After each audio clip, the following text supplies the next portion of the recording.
Yes, we are live now. Welcome back. I hope you had a nice break. And you are now in the afternoon session of day 2 of the NNCI REU convocation. I'm Kristen Field, and I'm at the University of Pennsylvania in the MANTH site, which is part of the Sings Center for Nanotechnology in Philadelphia at the University of Pennsylvania. We're really happy to have a nice group of talks today. All of them will be from Kentucky Multiscale. And we're going to start with Colin Warren. Colin, can you, are you there? Howdy, audio check. Okay, and please go ahead and share your screen.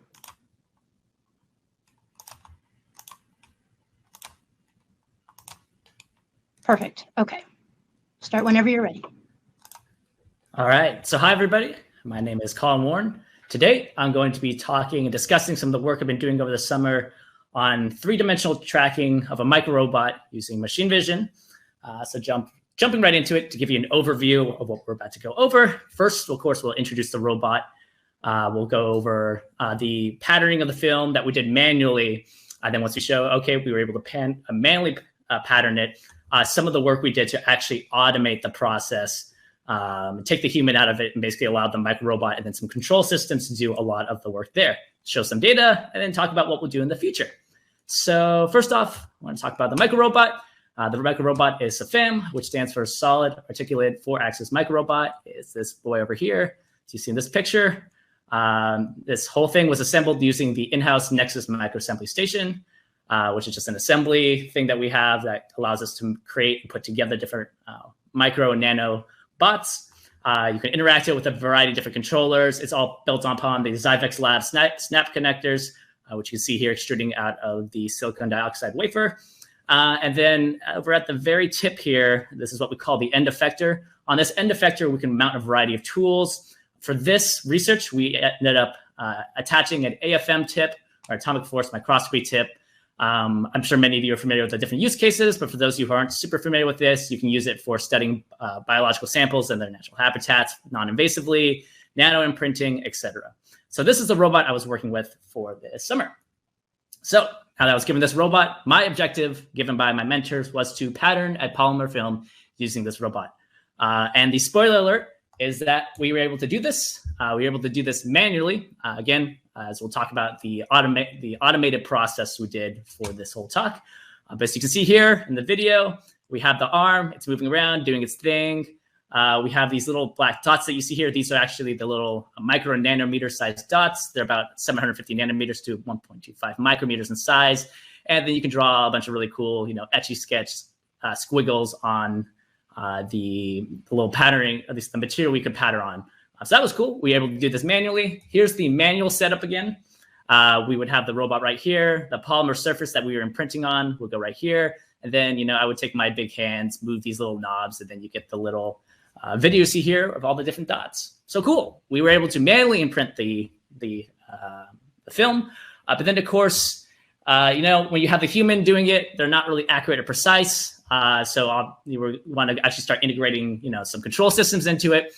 This is obviously much more difficult. You need tracking, the electronics going into it.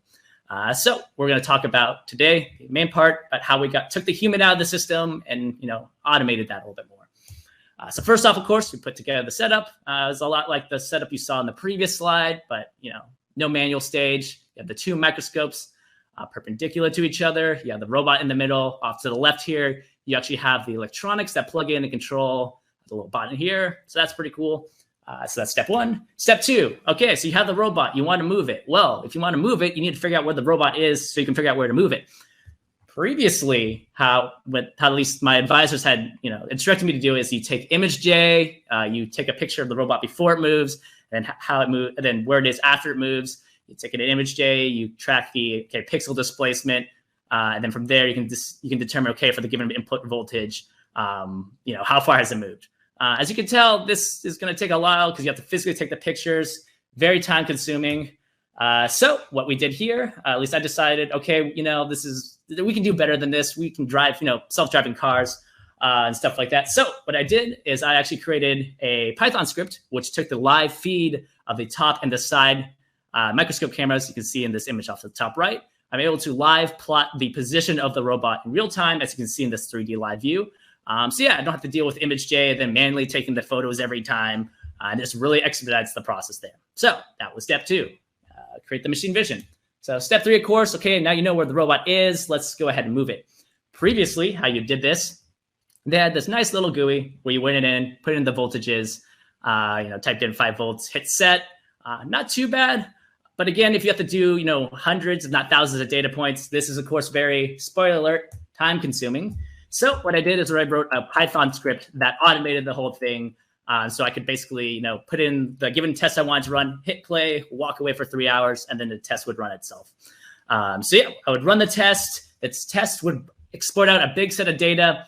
Of course, this data isn't super readable. So we took this data and we were able to do some processing to it. And the processing is what I'll discuss with the next few minutes I have left in this talk. The first thing we did is we actually we plot the different movements of the robot. So there's 6 different movements. We have pitch up, pitch down. You can read the rest off. I'll give you a quick example. If we want to track the movement of the end effector, or the very end of the arm here, we put in a voltage. Using the machine vision readout, we could actually get a live readout of, okay, where's the robot's position for a given time, or a given voltage, I should say. You do this for 10 trials. And yeah, just do it for each one of these. So you can actually codify what the different characteristics of the robot movement looks like. That was the first test we did. The second one is what's known as the position repeatability versus voltage test. I don't have time to get into the, all the formulas I have here off to the right, the minutia. But for the purposes of this talk, what you need to know is that if there's a big position repeatability, that means for a given voltage, that means it's a less precise movement. And if there's a smaller position repeatability, there's a more precise movement. Again, if you have questions, I can get into the minutia of it. But for here, this is what you need to know for this next slide I'm about to show you, which is the position repeatability versus voltage. As you noticed, if we had lower voltages given to the robot, there was a more precise movement, or the variance of ranges that the robot arm will be at is a lot smaller.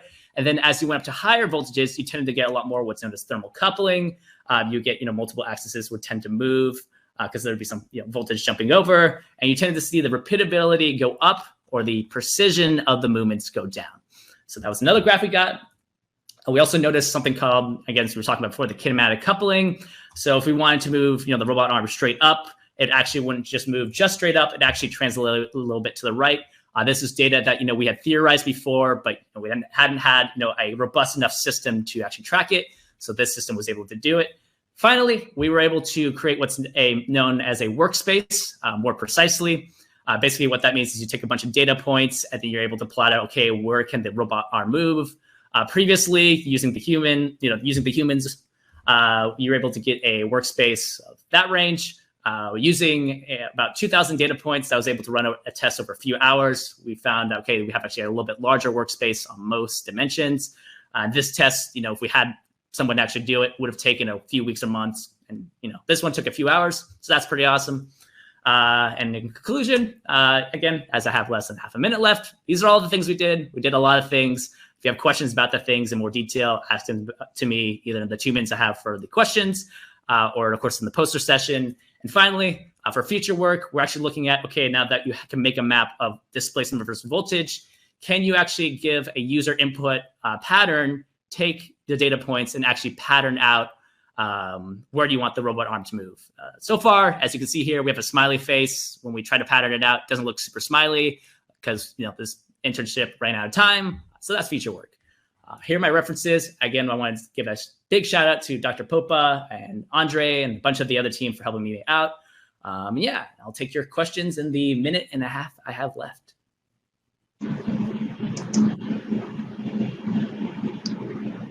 Thank you, Colin. Really nice job watching your time and adjusting for that. I'm waiting for any questions that come through. So please put your questions, if you have any, on the stage Q&A tab.